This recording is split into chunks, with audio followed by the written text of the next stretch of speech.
this is Chris, and you're watching One Cross Video, and we are back for another episode in our OCR Shorts series, which at one point the thought was like, hey, we'll make that exclusive to Instagram or something, but clearly that's not the case. I am posting this everywhere, which is just a fun way of saying everywhere. Why? I don't know. It's fun. I like having fun sometimes. Anyways, so just some housekeeping items before we get into the topic. Wanted to quickly shout out In Earnest and Paul Demir. Paul, I'm sorry if I said your name wrong. They were guests on the podcast during our first year, and they have recently dropped a single, which is a cover of Coldplay's Fix You. Look it up on Spotify. I'll actually try to link it in the description. Just fantastic. Both are wonderful musicians and wonderful people. So do yourself the favor of checking that out. I also want to plug a number of our friends. Nathan Marchand from Monster Island Film Vault, Geek Devotions, Faith and Fandom, Hector, my boy. I don't know if you're seeing this, but I love you and I love your ministry. You guys are awesome. Cardboard Koinonia, I'm just shouting out because I want to. And the final plug will be, I highly recommend this book.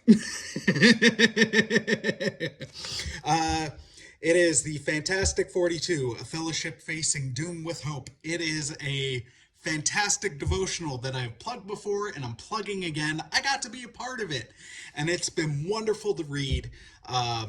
Everybody did such a great job. I am going to include myself, but not in the big enough way. My chapters aren't my favorite, although they're good. I just wanted to plug it and thank everybody. And back to the shout outs. Bex from Redeemed Otaku. You're such a wonderful sister in Christ. I love you. You rock. I love all y'all who I mentioned. And of course, shout out to Luna, who is napping adorably on the couch. As you can tell, I'm back home. Our last video, I was out and about. It's been an adjustment being home. Luna loved it up there. We all loved it up there. I got to write while I was up there. The writing bug and the itch has hit again. So I gotta keep doing that. Anyways, on to today's topic. Wow, I really dragged that one out. It's like it's an episode of the podcast. Anyways, okay. So today's topic, we are looking at the Gnostic Gospels, and this will be a short video. And I know it's called shorts, but I doubt I'm even going to make it to that crunch time of 14 minutes. And the reason I'm talking about it is, camera's dropping. The reason I'm going to talk about it is I've kind of been visiting it recently. I've been going through some of the stuff I don't know. Now, I'll be straight up. I ain't a scholar, or a biblical scholar anyway, but I am a lifelong Christian. And I've been blessed with numerous friends who are pastors, theologians, and biblical scholars. So I've been able to speak to them and do some research into this. Now, I know why these aren't included in canon, and I'll be straight up, and this is going to sound more dismissive than I want it to. The Gnostic Gospels read a lot like fanfic. Now, sometimes there is good fanfic. There's some enjoyable stuff there, but it's fanfic nonetheless. And there is reasons why they aren't included within the canon, and it's not because the church don't like it. It's because it's not relevant to the gospel. So a summation is the Gnostic Gospels saw no connection between Jesus and the nation of Israel and the acts of God in the Old Testament. Those reasons may be the biggest reasons. They're not in the Bible. And the other ones are throughout most of the Gnostic Gospels. it's not about Jesus sharing the message and the word, like that's there, but the whole point of it in these Gnostic Gospels is Jesus having private meetings with some of his disciples and giving them secret knowledge, a gnosis, if you will, to pass along to others in a secret way. And that doesn't line up. That doesn't line up with who Jesus was. That doesn't line up with the relationship with the apostles. Now, I'll quickly try to see, just because some people might be like, Chris, why is, well, the canon? Now, part of this is, I'll base this off the New Testament, because these Gnostic Gospels would be within that time. Here are the criteria for determining a New Testament canon book. Each book was written by an apostle or closely associated with an apostle. The contents of these books were revelatory in nature.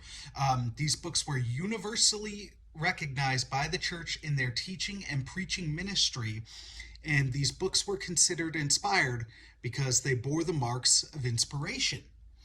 How these books were also decided was, there are 66 books in the Bible, and these were the ones that were universally agreed on.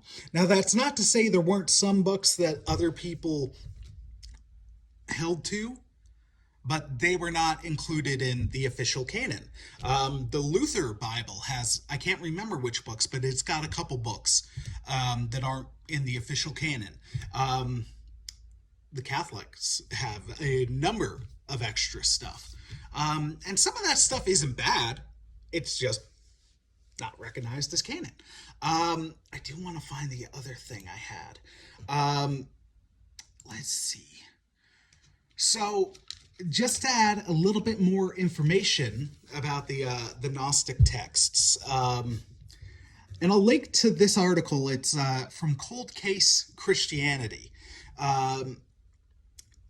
So a lot of this was stuff that was kind of added centuries later.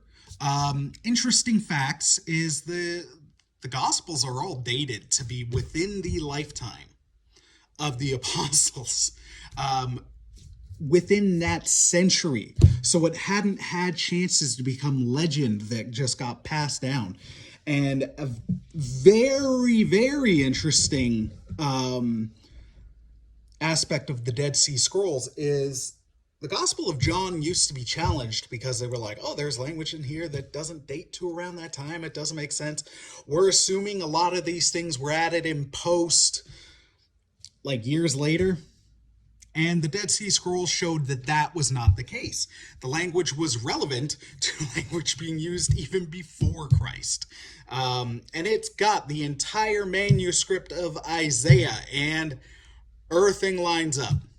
And that's crazy interesting. The Gnostic Gospels don't have anything like that. They seem to be trying to put in Gnostic teachings. And again, showing Jesus having secret conversations. That's not how he rolled. Sorry, I just thought of the song of, he rode like this. Like, that's not how he went.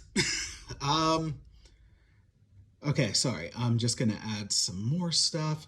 All right, so an example I'll use is from the Why We Shouldn't Trust the Non-Canonical Gospels Attributed to Peter. So I'll just read, because this dude words it better, much better than I can, as evidenced by that horrible sentence. Why we shouldn't trust the non-canonical gospel attributed to Mark. The secret gospel of Mark is described in a letter attributed to Clement of Alexandria, although this alleged letter has been attacked as forgery by many scholars. The letter is the only source referring to the gospel, and there are no existing manuscripts Clement was allegedly writing to another Christian leader named Theodore, advising him about the existence of a more expansive version of the Gospel of Mark containing additional stories and sayings of Jesus. This allegedly extended version of Mark's Gospel was known only to Jesus' innermost circle. This stuff doesn't line up. And it's not just Chris's opinion. The deciding of canon and how things are translated and how things go, there's a lot of work put into this. It's not just some Da Vinci Code fanfic where, like, the higher-ups of the church are like, oh no, this one secret. Nah, it doesn't line up. It is compared. It is studied heavily. There are fragments, there are entire holdings of original biblical scriptures for stuff to compare to. The Gospels were written as direct sayings, either written directly by the apostles themselves or people who worked directly with them and got their seal of approval. The majority, if not all the stuff, now I can't say every single thing because I haven't fully checked out every single part of the Gnostic Gospels, but I'm willing to say, and definitely based on the ones I've listened to, especially the Gospel of Judas, that what? It's a trip, and there's like very little of it, so the canonical Gospels have existence. They're there, and they're not there in part. They're there in full. They were written. They've been verified. The Gnostic Gospels haven't. The few that exist are fragments. You can't prove it was written. There is no proof. There is no evidence that it was written by the authors they're claiming authorship to. The writing styles, the teaching, it goes against everything that those apostles did that is documented. So that's this. I'm sorry it wasn't as prepped as my other videos, but this is what we got. And I hope it's good. Like I said, I encourage you to look into this yourselves. And I encourage you to, if you're a believer, pray through this. Pray through this as you look. If you're a non-believer, I challenge you to look into this because the majority of stuff about it, it's presented as like, oh, it's a secret, and that's part of the appeal, that it goes against the mainstream Christianity. But this is a legit reason why it goes against. It doesn't line up. And it's not about shuffling around to make it in the view. There's no consistency. It's not written the same. It's not the same voice. It's not the same tone. It's not the same style. And yes, even Paul's styles changed, but there was still a commonality to them in his epistles. That ain't here. So there we go. I hope you enjoyed this. Hope you have a wonderful day. Hope you learned something from this. God bless, my friends. Take care. Peace.